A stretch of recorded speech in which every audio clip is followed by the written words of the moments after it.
As we get closer to Election Day, there's more talk about whether we could see another presidential recount like we did back in 2000. Let's bring back our guests, Ron Brownstein, Roland Martin, Alex Castellanos. Guys, listen to this new Obama campaign ad that has just come out. 537, the number of votes that changed the course of American history. Florida is too close to call.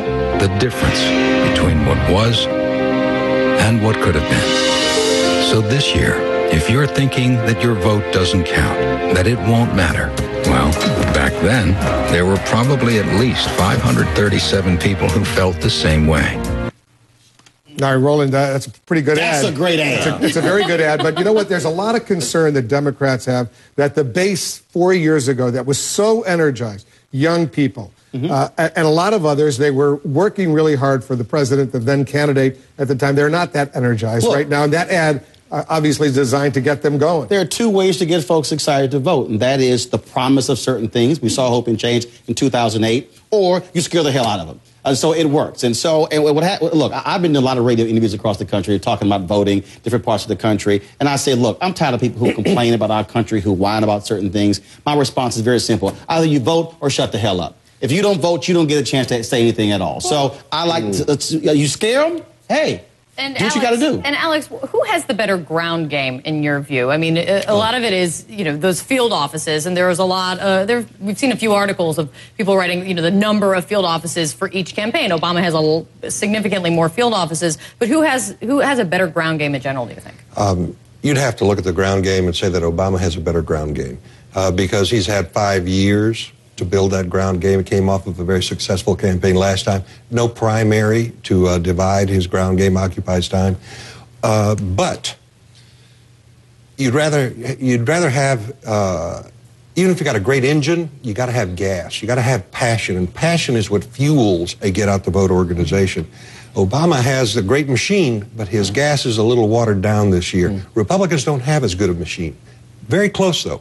But they've got a lot of passion. Anti-Obama intensity is higher with Republicans. In the early voting that we've seen in swing states, I think the last numbers I saw, that more absentee and early voting, when you lump them together, Democrats had 2.8 million, Republicans had 2.6. That's actually very good for Republicans. Democrats should be farther ahead than that. And Ron, when it comes down to it, there's a lot of people talking now, almost like everyone's scared that it's going to happen again, a repeat of 2000. How likely do you think it is we could get to recount plan? There are two different things that we could be concerned about. One is a disparity between the popular vote and the electoral college vote. Right. We hadn't had that happen for 112 years between 1888 and 2000. If we have it happen again 12 years later, I think there are going to be a lot of people. Al Gore lost that election, even though he had 500,000 more votes. And so I think there's going to be a lot of anxiety. And then second is the possibility that you get back to a situation which is conceivable where neither side gets a 270 without Ohio.